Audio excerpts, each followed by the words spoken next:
The views expressed and the opinions given by the individual host and their guests do not necessarily reflect those of Para X, its affiliates, or its sponsors.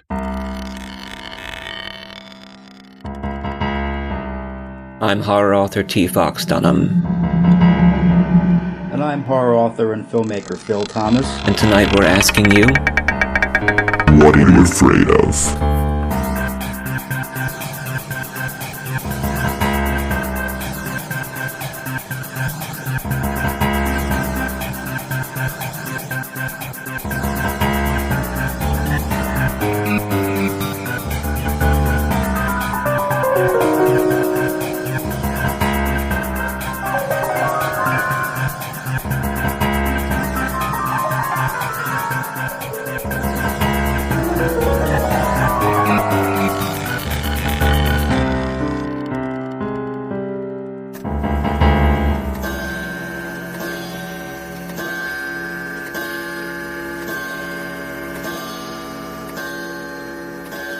Philadelphia's horror home with hosts T. Fox Dunham and Phil Thomas. Ragnarok. Brothers will fight and kill each other. Sisters' children will defile kinship. It is harsh in the world. Whoredom rife. An axe age. A sword age. Shields of riven. A wind age. A wolf age. Before the world goes headlong, no man will have mercy on another. well, I hope that doesn't happen today. No, I don't either. Yeah, I mean, it is kind of happening though. That was from Ragnarok. Yeah. Good way to introduce episode 42, Apocalypse. Apocalypse. Yes, and we're not talking about the Marvel character.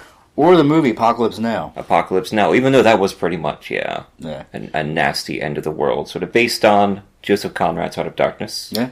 The horror Kurtz at the end. I know. You know, played by Marlon Brando. That's right. It was Colonel Kurtz in the movie. You know, him and Martin Sheen couldn't be in the same room together, so... They hated each other. Really? So they shot their scenes separate. They weren't even...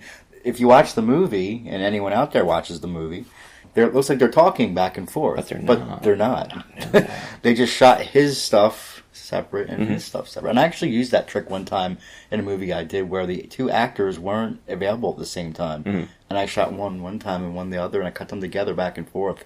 I do it all the time on the show. And it worked, yeah. You have to sometimes. You have to. Mm-hmm. You know, we're dealing with busy schedules. And it's hard to, you know, we're on the East Coast. Katie Montana Jordan's on the West Coast. That's right, she is. And time delay can be a problem when trying to record these things. Yeah. I knew that Marlon Brando was a difficult actor to work with, but I had not really... And I know he only has a small role in the time frame of the film. Small, but very potent. Yeah. And the movie's mostly about Martin Sheen, who apparently leaves the army and goes off and becomes President Bartlett in West Wing. That's You know, I got a West Wing thing. Oh yeah. That's right. He was the president. He was the president. States. Yes, he was. Yeah. And you know, Marlon Brando didn't rehearse. Mm-hmm. He would not rehearse. Wow. But he wanted cue cards, so he would read his lines as they were shooting for the first time. Wow. Pretty much To give it that raw. Yeah. Do you know Martin Sheen had a heart attack? I know. During the filming of that, and Francis Ford Coppola had to keep it a secret. Yeah. The backers would have pulled out. So he actually had him holed up in a hotel, I think, in one of the Asian countries, and doctors coming in and out and trying to treat him that way. But he was not an old man either. He was in his 30s. Martin Sheen had a fondness for substances. I know. Well, that one scene where he goes crazy. Remember that scene? Yeah. And I think he breaks and he cuts his hand. He really hurt his hand, yeah. Really hurt his hand. He was drunk, I think, during that scene. At least that's the urban legend. Right. That he was drunk off his ass during that scene. Certainly high, I'm sure. Yeah. He was really drunk. And that was not something that was rehearsed. And they were going to cut the cameras, and Francis Ford Coppola said, just keep it on him. And he went crazy. Yeah. They just kept it on. That was like a completely unrehearsed scene that they just kept in the movie. Because he was having like a nervous breakdown or something, you know? Too much cocaine. Vodka, cocaine, vodka mixed, alcohol and cocaine mixed together. Right, had to be. Yeah, and it's not a good combination, you know? Got an upper and a downer, so... Not good. We're back. We are, yes. Episode 42, Apocalypse. We're going to be talking about the end of the world. Oh boy. We've also got some cool stuff. We're going to depress everyone when spring... Now that spring's here, we need to depress everyone. We do. Talk about the end of the world. Talk about uppers and downers. Yeah. Hey, happy spring, everyone. Yeah. End of the world. End of the world is now ending. Yeah. Enjoy the nice weather today, for tomorrow we all die. Yeah. Did you hear the ghosts? A great ghost story sent to us from Scotland. Rosie Bell, recorded by David Walton. Yeah. And we also have some EVPs from Gaylen Chauncey, creator and director of Afterlife Goes On Paranormal Group in Virginia. That sounds great. I love a good EVP. I don't know about you. Oh, we love them on the show. Please send us more. We've got part 5 and 6 of Talk to Leo from John Foster, a strikingly spooky story about a psychiatrist who can only talk through a marionette.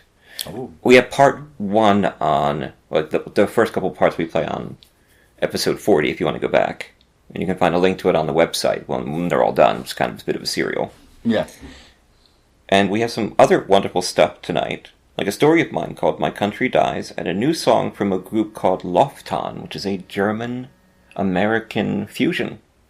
Good stuff. And I just read My Country Dies that you read. It's pretty good. It's Thank you. very, very well done. It really makes you think. The scariest thing about it is it's reality. Yeah.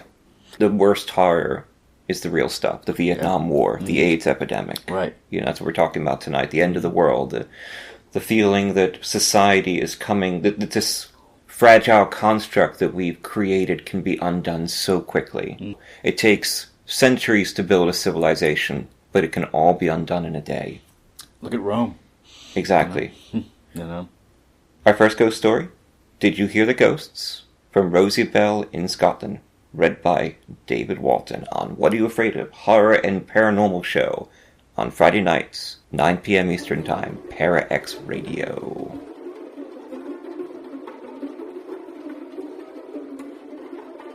Your source for everything paranormal. Para X. Did You Hear the Ghosts? Submitted by Rosie Bell from Culloden, Scotland, and read by David Walton. My friend and I were staying at a very posh, upmarket hotel in Culloden, a mini Gleneagles hotel, dotted all over with the private owner's own beautiful antiques. The reason we had to stay there was no one in the town would take us with our beautiful Doberman, Otto. Well, the three of us were warmly welcomed by the proprietors, and we were shown to a beautifully appointed old room with 13, I counted them, fluffy American-style towels, and piles of full-size Roger Egale sandalwood soap. Luxury indeed. We snuggled under our thick duvets in our single beds and soon drifted off to sleep.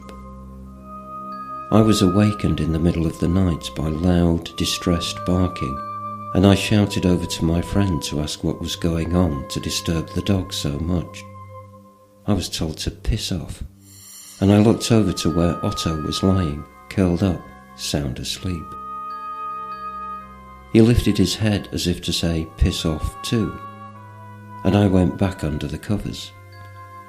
Just on the brink of sleep, I was awakened again by the sound of what seemed to be a giant dog, howling and barking and throwing himself against the door.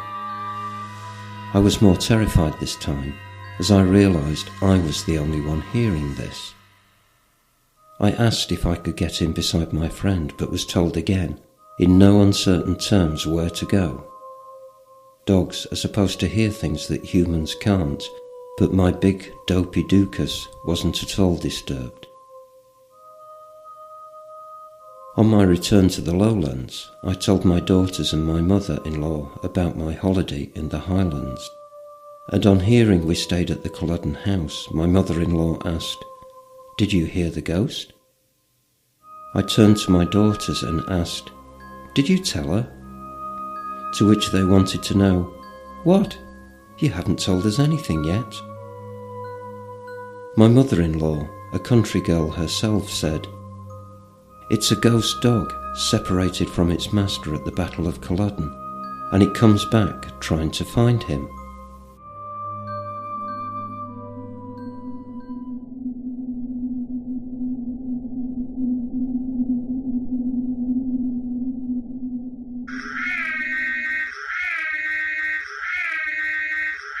Are you haunted by shadow people in the middle of the night? Do you secretly love all things creepy and spooky, enjoying ghost stories and horror fiction from the best storytellers? Do you have a true ghost experience you want to share, but no one will believe you? If yes, listen to the professionals on What Are You Afraid Of? Horror Paranormal Show Friday nights at 9 p.m. on Para X Radio and at www.whatareyouafraidofpodcast.com. What Are You Afraid Of on Para X? Our creepy and demented hosts are on call to provide you with all your spooky needs with true ghost stories, interviews, indie music, and new horror fiction. We are ready to scare you. Para X. Mercy, a new horror medical thriller from author T. Fox Dunham, published by Bloodbound Books. Based on the author's horrific battle with a rare form of lymphoma that involved intense chemotherapy and radiation, Fox turns the horror of his experience into terror on the page. William Saint is dying of cancer. On most days, death seems like a humane alternative to the treatment. Stricken with fever, William is rushed to Mercy, notorious as a place to send the sickest of the poor and uninsured to be forgotten, and finds the hospital in even worse condition than his previous visit. Willie's memories faded. He grabbed his sack head, the sack head of the scarecrow, picking at the exposed chicken wire to hold them in. However, the memories fell out of the holes in his face. They wormed and crawled from the leather flesh and the old clothing of the scarecrow, then squirmed and wiggled down his body. The grounds are unkempt, the foundation is cracking, and like the wild mushrooms sprouting from the fissures of decay around it, something is growing inside the hospital. Something dark. Fangoria gives Mercy 3.5 out of 4 skulls. Dunham has channeled his many brushes with the other side into the exquisitely rendered, lyrical, supernatural hospital thriller Mercy. It's feeding on the sickness and sustaining itself on the staff, changing them, and now it wants Willie. Come now, Mr. Saint.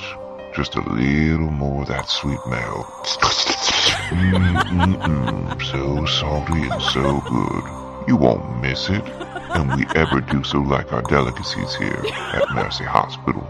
Part medical horror, part supernatural suspense, Mercy is a hard-hitting fever dream of a novel. I enjoyed the hell out of it. Tim Wagner, author of The Way of All Flesh and Eat the Night.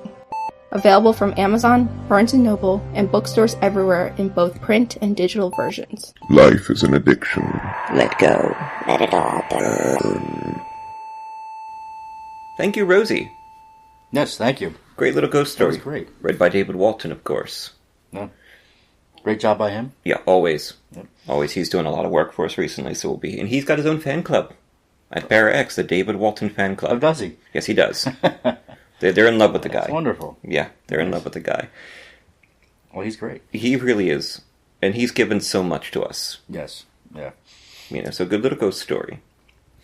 We were just talking about the Roman Empire. We were, yeah. And you were saying...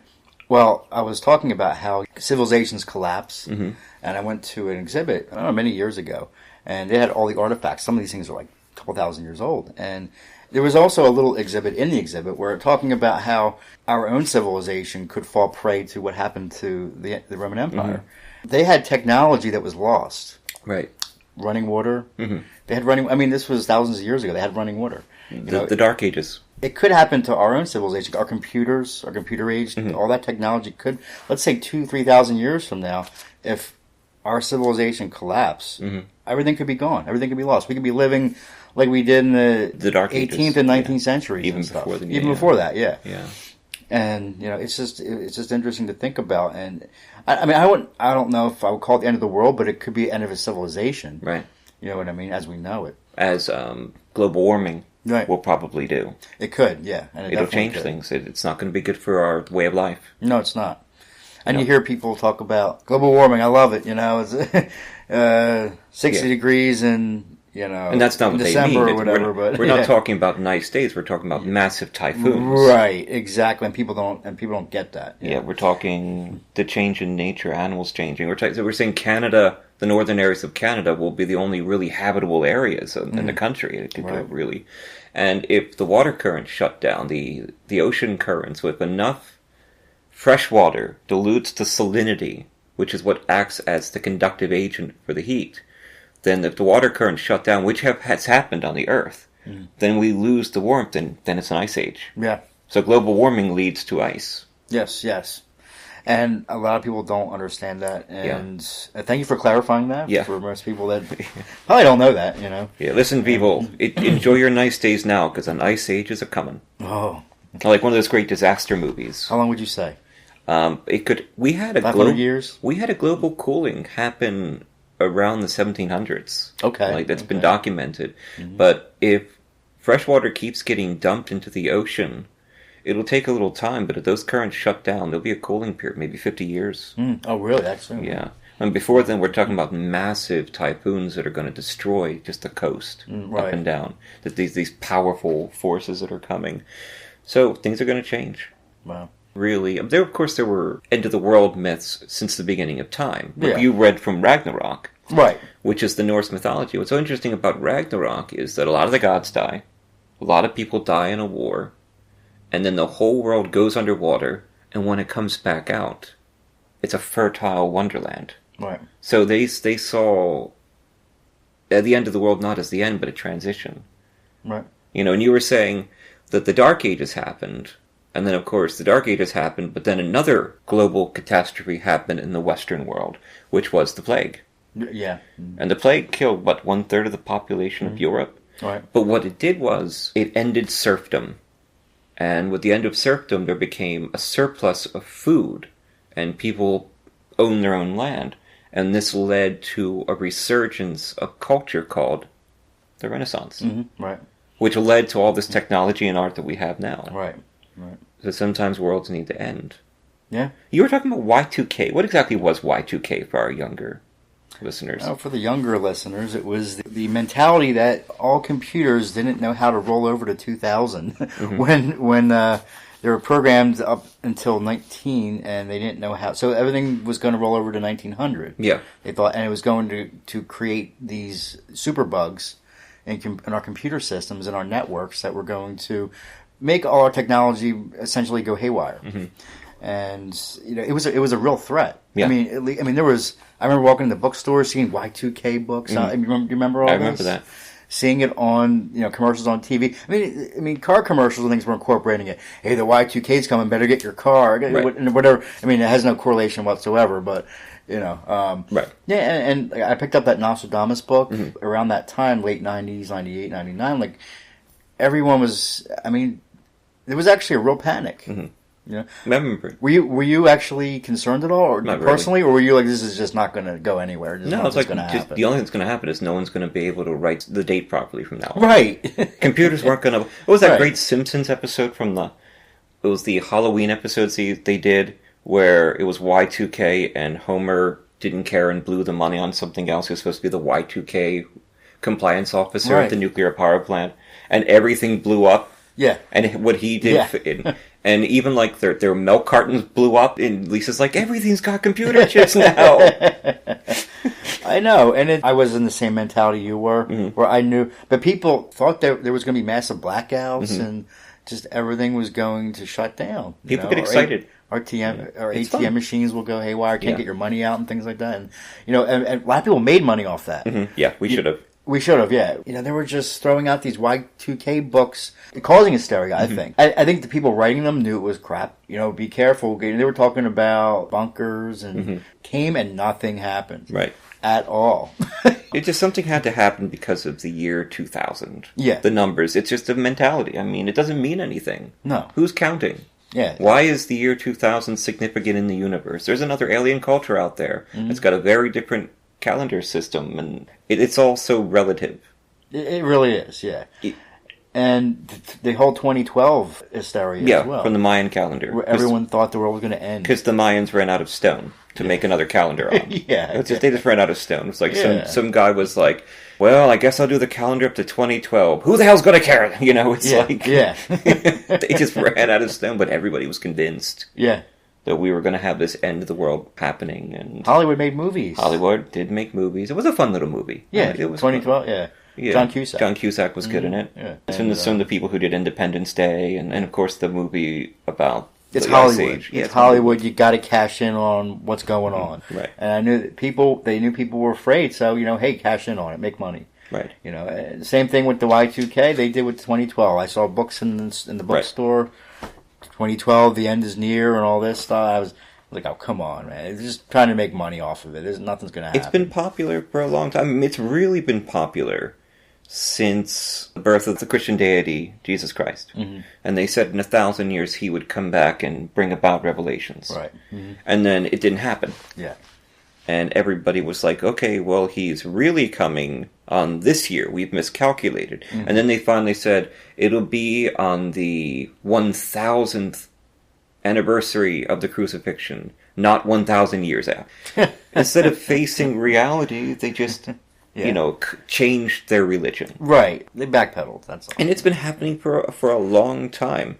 Like the Millerites. Mm-hmm. In 1843, there was a New England farmer named William Miller who looked at the Bible and calculated all the dates in it, and he said that the end time would come March 21st, 1843. And he had all these thousands of followers who believed him, who sold their possessions and waited.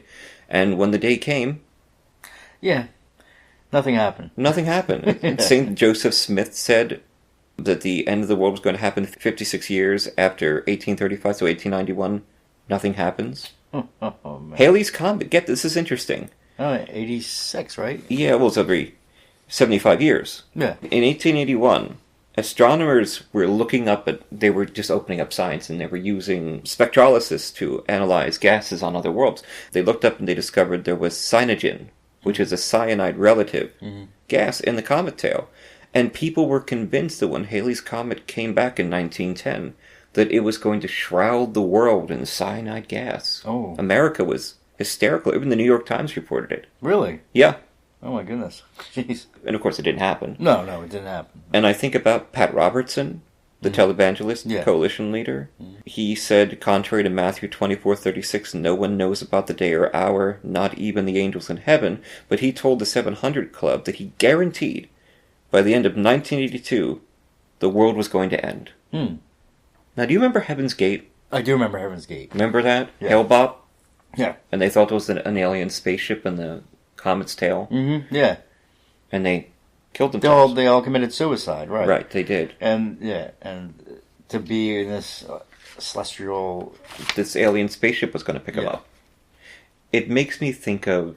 That's scary stuff, actually. Yeah. I mean, for people to be brainwashed that badly, to kill yourself for something that's not even real. It makes me think of Jim Jones. There's no freaking alien spaceship. Right. And even if there was, how would killing yourself help? It wouldn't. And yet again, you've got people who are killing themselves instead of facing the truth. Right. They wanted to believe that much. They needed it that badly that they just ended their lives instead of to be lifted up into heaven. So talking about this, we talked about Y2K. We talked about Nostradamus, who had the very vague quatrains that everybody and his mother has found patterns in to explain the end of the world. What would you do if the world was ending? If it was really ending? Yeah, if we had positive proof that in a month the world was going to end. Okay. And how would it be ending? By what? A comet coming down? A spaceship is going to explode over us and rain the planet in rubber balls. In rubber balls? In rubber balls. If you're going to go, that's the way to go. That's the way to go. Death by rubber balls. Death by rubber balls. So let's say the rubber ball apocalypse is coming. What would you do?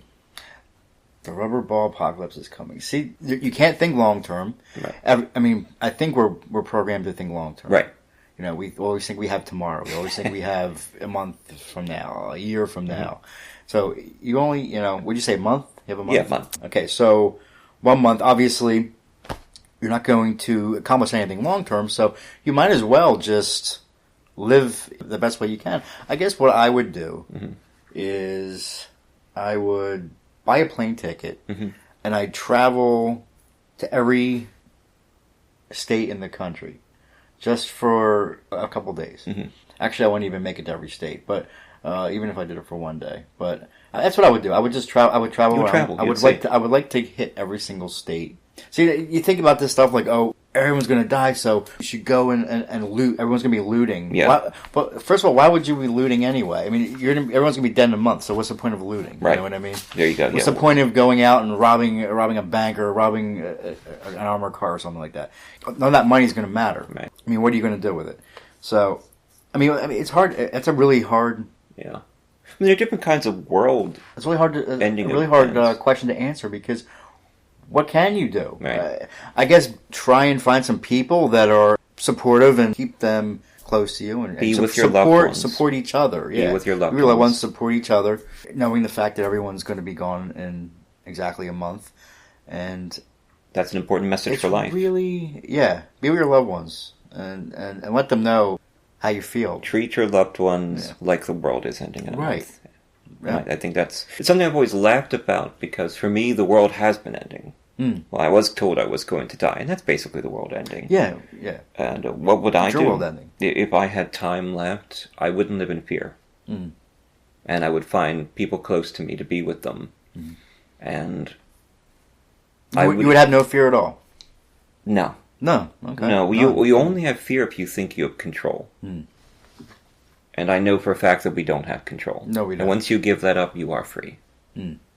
But I would be with my loved ones. And it's a mentality that I've had for a long time because the end of the world could happen for me at any time. Yeah. It's always like checking for lumps in my chin or my armpits. One of those is my rubber ball.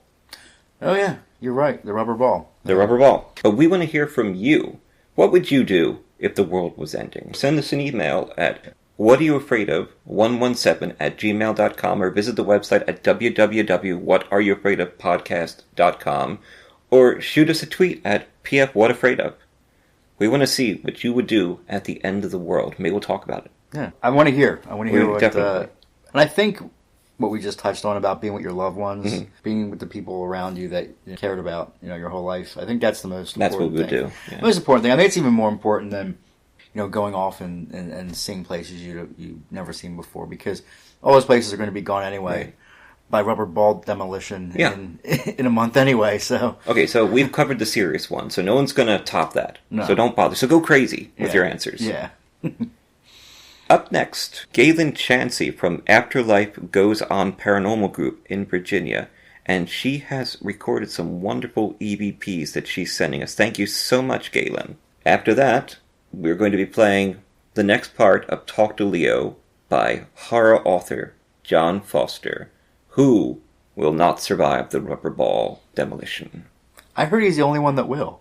Oh, so he's the new Messiah. He's going to be the last man on Earth. He's the last man on Earth. Mm-hmm. Yeah. What a boring existence. Yeah, that would be, I don't know. Can you imagine that? That's another interesting question. Like, what would you do if you were the last person alive? Okay, send us emails on that one too. Yeah. Anyway, this is What Are You Afraid Of? On Para X Radio on Friday nights at 9 p.m. Eastern.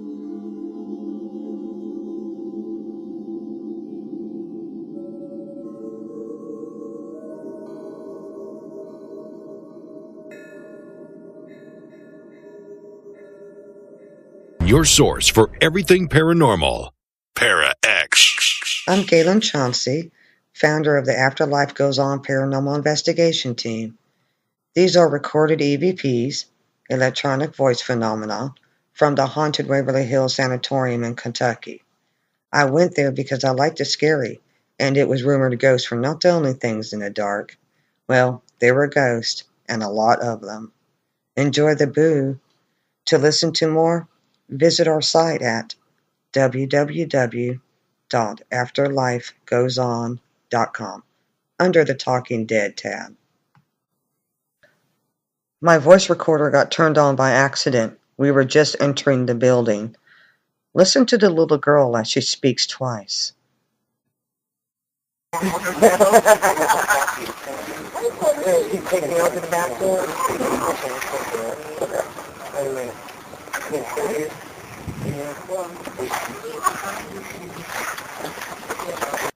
A spirit says his name is Andrew.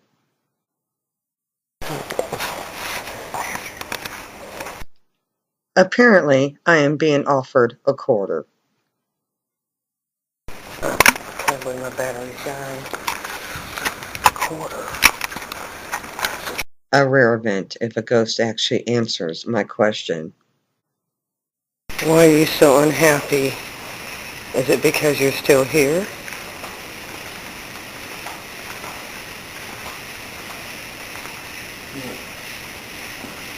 Her name is Virginia.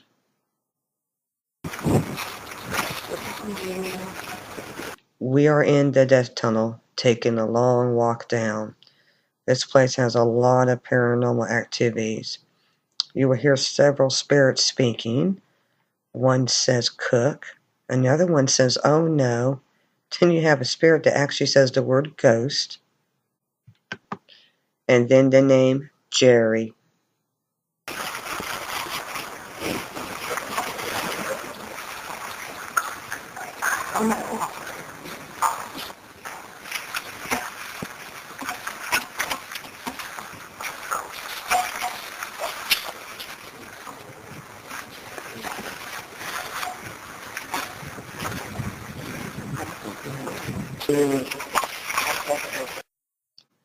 Still in the death tunnel, there's a sound of a shotgun. It actually echoes.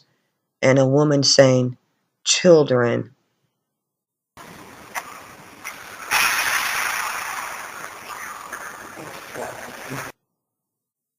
A spirit asking us to find the girl. And one that is saying, come on.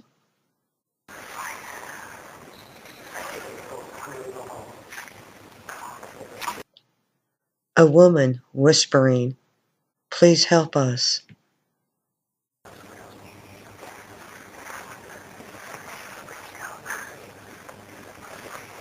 Sounds like a little French girl saying, hello? This one is kind of weird. It was a little boy talking while I was talking.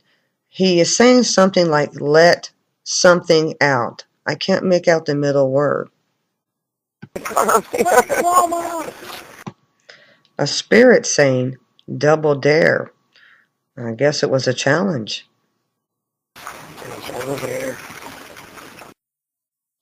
A woman saying yes. It's funny. I do get a lot of yeses and nos, and the question wasn't even asked.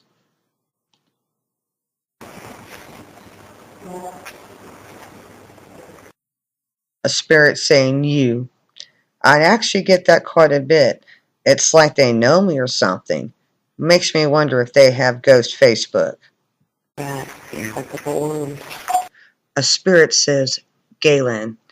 I'm used to them calling my name.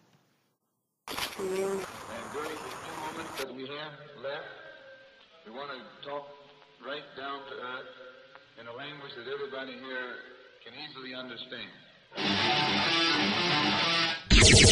Your source for everything paranormal, Para-X. Leo's mother was a good woman, but she had to work nights at the laundry to put food on the table and make rent. It was not a safe place to take the boy, big industrial pressers and hot steam lines everywhere, but leaving him alone was difficult. The night terrors. The dummy nodded. Leo grunted something and the dummy swiveled to look at him, then spoke. Of course he understands, he's a doctor. Cold sweat trickled down my ribs, and I imagined swimming in so much perspiration every night that I needed a rubber mat, that I needed to change my sheets every day. Leo's mother made a tea from a recipe handed down by her grandmother, a village concoction made by people with no access to modern medicine. Not entirely Christian, if you know what I mean. I didn't, but I nodded, and the dummy continued speaking. She thought she was doing the right thing because he slept. The dummy trailed off, and I'll be damned if its painted eyes didn't seem to focus on memories. The tea's most obvious benefit was that Leo no longer awakened with the terrors. But Leo has since reconstructed the tea and learned more about it, about the tea's use in heightening cognition and enhancing recall. What's in the tea? I asked. Leo fumbled a folded piece of paper out of his pocket, putting it on my desk. The writing was crude and childish, with oversized letters slanting across the lines on the page. No drink anymore, Leo said, eyes on his feet. The tea kept Leo asleep, certainly, even as it heightened the imaginative functions of his brain, the dummy said. Leo's terrors grew in strength, and he was unable to flee into consciousness to escape them. The effects of the terrors on Leo's young body, not to mention his mind, grew much worse. I see. I looked at the shrunken man. You were telling me about the night his stepfather died. Leo dreamed that his mother had melted like a wax figure. As it turned out, while he was dreaming, a high-pressure steam hose came loose at the laundry and cooked the skin right off of her face. Leo remembers his dream very vividly. He remembers hearing his mother scream and trying to wake up, trying so hard to wake up and call to her, but the tea kept him trapped. Was his stepfather called in after the accident? No. He had decided to pay a visit on his own, a coincidence. What happened then? The dummy's chest swelled as if it drew in a breath, then emptied. Leo doesn't remember. I see. There are methods. The dummy interrupted me and its arms twitched. I said Leo doesn't remember. I do. Please tell me your name. Talk to Leo. After Leo saw his mother melting, he dreamed that his room came alive. Thumps and crashes came from within his toy chest, and several of his magic tricks began performing themselves. A wand grew flowers. Cards fanned and snapped around the room. He dreamed of a dark figure in the house, but trapped in the nightmare, he could not move a muscle. He called for his mother, and he swore she heard him, even though his dreaming mind already knew she was dead. In desperation, he managed to open his eyes, but not escape his dream. Reality and nightmare became one as his stepfather threw open the door and began to shake him. Leo could hear a horrible wailing from somewhere beyond his bedroom, and the magic tricks hurled themselves at the struggling pair. The chattery teeth savaged the face of Leo's stepfather before the man was able to peel them free and throw them at the boy, who caught the enraged toy in an unfortunate reflex. After Leo was able to dislodge the hungry teeth from his hand, he saw his stepfather dragged screaming beneath his bed. The dummy's painted teeth grew longer, the dark V of its eyebrows more pronounced. When his stepfather finally stopped kicking, all of the toys and tricks lost their anger and fell to the floor.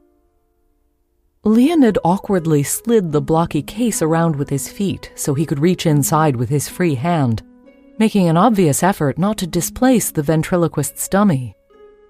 I should have been aware right then that I was unsettled by the story I was hearing, but in truth I had become absorbed to the point that I leaned over my desk to look inside the case. When I glanced back up, I found myself eye to eye with the dummy. The feeling of something wrong was a near-palpable event, and I found myself perspiring heavily under my arms and in the small of my back. Still, I knew that this man sitting in my guest chair was in genuine crisis, so I took the manila folder he handed me. Leo remembers very little of the night in question, the dummy said, and it was several hours after the police arrived before they could even wake the boy and administer first aid. The first photos showed a child's bedroom in disarray, and I almost didn't notice the white crime scene outline on the floor, half concealed underneath a narrow child's bed. Leafing back through the photos revealed more shots of the room, a broken mirror, the boy's magic set scattered across the floor, a broken bedside lamp. The last several photos were of a terribly disfigured man on a steel mortician's table. He had been cleaned, but gaping wounds ruined his face, and his clenched teeth were visible through his cheeks. His neck was oddly contorted, and the coroner's report indicated that his larynx had been crushed. "This is what happened," Leo said, making an effort to speak clearly as he handed over 2 final photos. It was a shock to hear his voice, and disturbing to see that the ventriloquist's dummy had swiveled its head on its wooden neck again to regard the little gray man. "Thank you." I took the pictures, my breath catching in my throat. The first photo was of the same chattery teeth I brought today. The teeth Leo asked me to dispose of, stained with dark liquid. I reminded myself that it was noon and sunlight was streaming in through the windows of my office as I picked up the second picture. I was keyed up, remember? Unsettled. The photograph startled me. "Who killed your stepfather?" I asked the dummy. "Talk to Leo." "I'm talking to you. Who killed his stepfather?" "Talk to Leo." "Leo," I said to the little man. "Ask it to tell me." He shook his head. "Tell it to tell me who killed your stepfather, Leo. You're in charge." Leo recoiled as if slapped, and hurriedly opened the case once more, stuffing his ventriloquist's dummy inside and snatching the novelty teeth off of my desk. It was only then, when his right hand was removed from the dummy's interior, that I saw 3 of his fingers had been crudely severed at the knuckle. "Leo, sit down," I said. He made noises of apology and said he had made a mistake. He had no interest in speaking with me further and insisted that my secretary cancel future sessions. His accent had returned and made him difficult to understand, but what horrified me was the muffled voice coming from inside the case. I'd swear on my life that the dummy was still speaking at the same time as Leo. The door slammed behind the little man, and I could hear loud voices in the reception area. I remained in my seat, however, riveted by the photograph still clutched in my hand. The picture showed the freshly mangled corpse of Leo's stepfather. It had been chewed savagely, messily, and the plastic teeth were clearly visible, locked on the man's throat.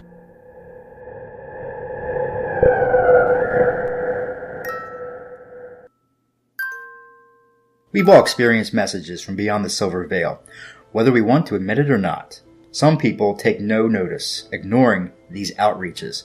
Others embrace them, seeing them as evidence of an expanded universe. Whether these stories frighten or comfort, we are reassured. The mission of What Are You Afraid Of? Horror and Paranormal Show is to explore the dark side through paranormal investigation, folklore, and the arts. The show is an audio magazine. We share true ghost stories, dark fiction, interviews with ghost hunters and indie authors, filmmakers, artists, and musicians. We discuss industry issues and offer support. We have a unique and varied theme that creates a show unlike others. Our weekly show is featured on all major podcast services, including iHeartRadio, iTunes, and YouTube. We are a part of ParaX Radio. We need your true ghost experiences. So write them down in an email, preferably under 2,000 words, which comes to about 3 or 4 typed pages, and send them to whatareyouafraidof117@gmail.com. Please don't attach them as a file. And don't worry about trying to write like Charles Dickens. Just tell us your story as if you were telling a friend. And if you're not sure if it's actually a ghost story or not, but it's still weird, send it anyway. Also send us your photos, EVPs, recipes, your thoughts, and any artwork. Check out our website at www.whatareyouafraidofpodcast.com for our ghost story archives, articles, photos, and expanded material. And you can buy t-shirts, mugs, laptop covers, and animals apparently with our logo on it. Follow us at Twitter at PFWhatAfraidOf. That's PFWhatAfraidOf. You cannot escape the darkness, so explore it with us now at What Are You Afraid Of?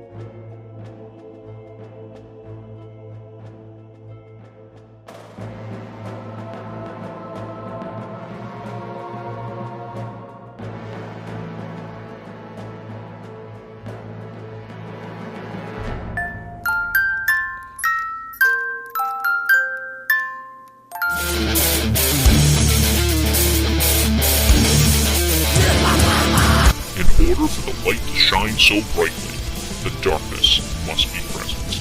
Tune in every Monday at 10 o'clock for Dark Sun Rising on the ParaX Radio Network. I dare you, that little girl said to Gaylen. What a great name. I dare you. By the way, she put that together for us. I wonder what that means, I dare you. What is she daring her to do? Yeah, what does she want? Mm-hmm. The EVP I caught years ago is gone. Mm-hmm. Yeah, because it was recorded on a recorder. It doesn't even have a USB port to get it off. Yeah, it was that old. Mm-hmm. But you have to take my word for it. But the little girl said I said, anyone here? Is there anyone here? And you heard this, when you played it back, this very eerie, high-pitched, here. Oh, wow. Yeah. Oh, what a shame you lost that. I know. I know. And I played it for everyone that was there when we were in the room together. Mm-hmm. And everyone that listened to it said that they didn't, there was, no one said that in the background. They didn't hear anyone say that. And that was definitely legit. Gaylen Chauncey is an author of ghost stories based on her real-life experiences, like the Make-Believe and the Boogeyman Chronicles, which is a novel based on her monster encounters. She's a tour guide at the haunted St. Albans Sanitarium, and she's been interviewed all over the place. Mm-hmm. We'll have some information up on the website, and hopefully we can talk about getting her on the show. That'd be great. You know, she sounds like she's remarkable, her and her team. I agree. And look forward to talking to them. So, good show. Oh, yeah, great show. Great show, talking about the end of the world there. Wonder why that's been coming up on my mind. That was wonderful. And I'm going to be posting our new short film. Your new short film? Doppelganger. By the time this airs, it'll probably already be up there on YouTube. So check it out on our channel, Film Zero Presents. Mm-hmm. It's called Doppelganger. It's very short, only about a minute and a half. That's one of your short pieces. Really, really short. Yeah. Shortest thing we've done yet. And I think guys will like it. It involves a doppelganger kid. You're saying? Yeah. Well, a little doppelganger kid whose intentions we're not quite sure of, but yeah. So you can find a link to that at www.whatareyoufraidofpodcast.com, and also check out our ghost story archive. We're adding them all the time. Yeah. And not only can you read the ghost stories, but you can also hear our voice artists reciting them. Yeah. And also find information about the show. They're like little audiobooks. Little audio stories, yeah. Mm-hmm. But it's been a great show. Oh, yeah. That's been a great show. Before we leave tonight, we have a new song from a group that contacted me called Loftän. It's a sort of German-American fusion. Loftän is a female singer-songwriter duo, and you can find information up about them on the website. And the song we'll be playing tonight is Undercover Girl. With their permission, they sent it to us. And we will have information about how to find their album up at the website, and they're just incredible. And I love when people come up to us on the website and say, check us out. Yeah, I love that too. Also to remind you, on Wednesday, April 19th, on 2017, we have to make sure we tell the year because somebody could be listening in 2018. Right. At a bar called The Brewery in State College, PA, Modern Architecture, the band belonging to Michael Garrett, who composed our theme music, we just did a song from them, will be on stage at 10:30, maybe closer to 11, but go check them out. Yeah. That's near Penn State, in State College. That'll be PA. Interesting. Yeah, which we could go. Should be a fun time, yeah. Yeah, they've also got two other bands playing, a folk punk act called Kibo Can't Dance and a party rock band called American Evil. I like that fusion, folk punk. That's an interesting combination. So it should be really cool. Should be cool. Yeah. So go and check them out. Michael's given us a lot of support. Yes. And it sounds like it'll be a fun show if you're out in Western Pennsylvania. Well, it's been a good show. It's been a great show. And we will be back soon. We love talking about the end of the world. Yes, we do. Well, we think about it all the time, and I think people get preoccupied with it because it's fun. Mm-hmm. We're hunters and gatherers by nature. And now we're trapped in this commerce-based system. Where you have to go to work at 9, work for somebody, come home, and you do it every day. And these rules confine us when really we want to be out there with spears or gathering berries and being free. That's right. And I think end-of-the-world stories and movies give us that emancipation that we want from this. Mm-hmm. We love zombie films. Why we love zombie films? Because they're fun. Yeah, they are fun. So I think that's why we enjoy it so much as a culture. Anyway, we're going to close the show with a short story that I did called My Country Dies that was published by Apocrypha from Jacob Haddon, and it's about another kind of world ending in Africa and the AIDS epidemic. And then we'll close with Undercover Girl from Loftän. Phil, it's been awesome. It's been very awesome. And I can't wait till we're back. We've got some great stuff coming up. That's right. And we'll be doing some events in the future, so watch for that. Yes, very soon. And I really hope you survive the rubber ball demolition. I do too. And if we both survive it, we'll definitely be back for more shows. Definitely. Yes. Though we won't really have an audience. There may be a couple people out there that survived it as well. Who won't have computers to listen. Yeah, that's true. So, well, maybe we won't. Well, watch for our smoke signals. Yeah. We'll do the show via smoke signal. Right. All right. That'll be her signal. Episode 42, Apocalypse. On What Are You Afraid Of? Horror and Paranormal Show on Para-X Radio, 9 o'clock p.m. Eastern Time. And also found on all major podcast services. Joel 230-32. And I will show wonders in the heavens and on the earth, blood and fire and columns of smoke. The sun shall be turned to darkness and the moon to blood, before the great and awesome day of the Lord comes. And it shall come to pass that everyone who calls on the name of the Lord shall be saved. For in Mount Zion and in Jerusalem there shall be those who escape, as the Lord has said, and among the survivors shall be those whom the Lord calls. This is T. Fox Dunham. And this is Phil Thomas. Your source for everything paranormal. Para-X. My country dies. The world dies later. Short fiction by T. Fox Dunham. Read by the author. I carried my father Arthur to the dry grass field in the shadow of the mountain along the Mozambique border. Fire burned in the fields of that country, and the stray rattle of machine gun fire cracked the silence of the prairie. I wrapped my father in torn white cloth, the last of it in my village, then set him down with the rotting bodies of his brothers and my older brothers among the melting corpses and bones from the bodies of the last year. We no longer buried the dead, and the only hospital left in Mutara overflows with bodies. The army comes to shoot the sick. Great pyres burn and ignite the nights in the countries. I return to my village and sweep up my family's hut. I am the man now. I turned 13 years this day, and I do not know if I am infected. I may have been born before my father gave my mother the virus, the HIV sickness, that once killed my country, that mutated and now kills the world anew. There was a time when it was only an African problem, when Europe and America turned away their gaze. Now, this child of the virus travels the water and in the hands and the mouth. They say it mutated here because the Western world ignored Africa. The great cities of steel and glass ooze like giant plague houses. My mother named me Chunusu. It means guiding light. No soul lives to guide. I watched the sun set. A baby sobbed in a nearby hut. The baby's name is Eunice. Her father's eyes blinded from the virus. I would go to comfort the child, but I have no food, and my arms have weakened after carrying my father to the fields.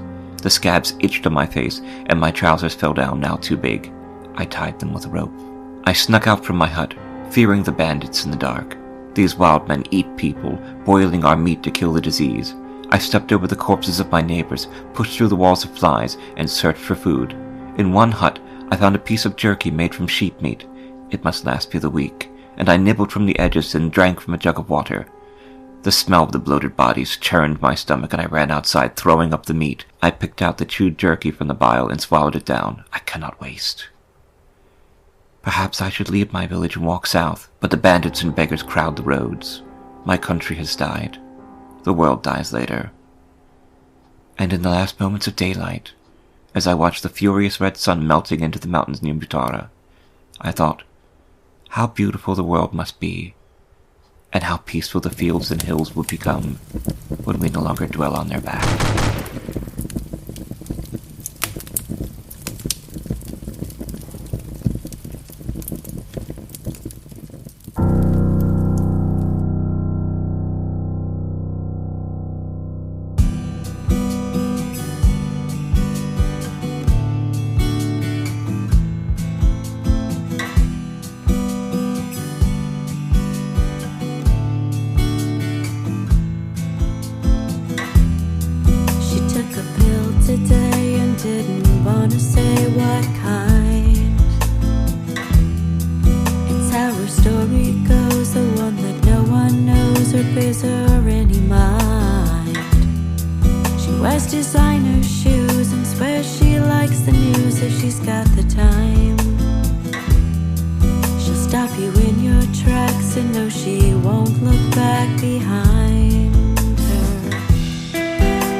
Because her light was bright. brightest in the night, she's cold.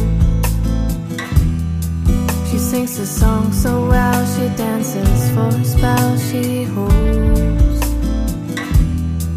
Impatiently she waits for once that you will break the mold.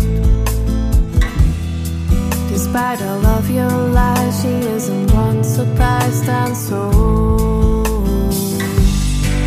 Don't you wanna be her? Don't you wanna be her? Wish that you could keep her. Wish that you could keep her. She sings along to Dylan's song. She holds her secrets tight, buying what you're selling. If you catch her in the night.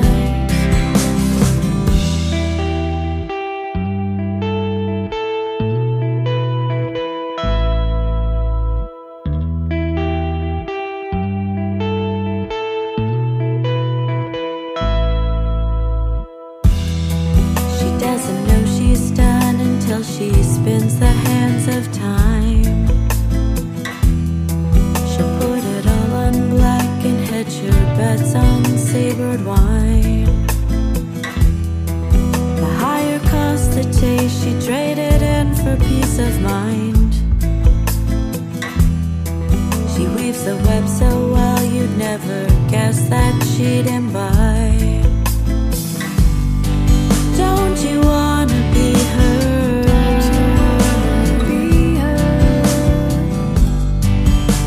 That you could keep her.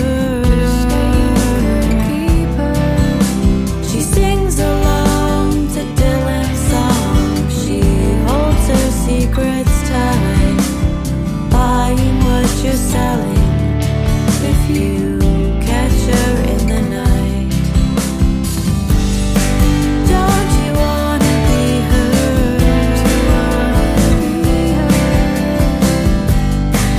Wish that you could keep her.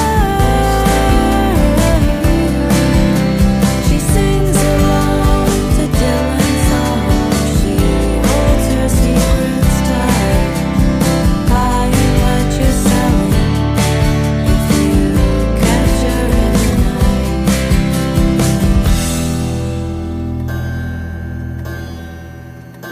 Enjoy the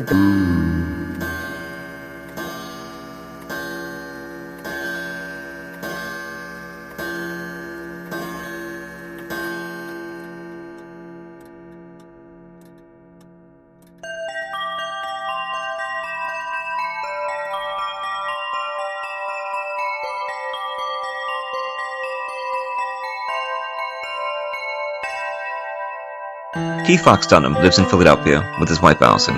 He's a lymphoma survivor, cancer patient, modern bard and historian. His first book, The Street Martyr, was published by Gutter Book, a major motion picture based on the book is being produced by Throughline Films. Destroying the Tangible Illusion of Reality or Searching for Andy Kaufman, a book about what it's like to be dying of cancer, was recently released from Perpetual Motion Machine Publishing, and Fox has a story in the Stargate anthology, Points of Origin, from MGM and Fandemonium Books.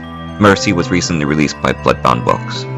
Fox is an active member of the Harvard Association. He's been published in hundreds of short stories and articles, and his motto is Wrecking Civilization, one story at a time. Phil Thomas resides in the suburbs of Philadelphia and is an author and filmmaker. His screenplays have been produced into feature films such as False Face and Always from Darkness that are available in major retailers such as Best Buy and Target, as well as availability on Netflix and Amazon On Demand.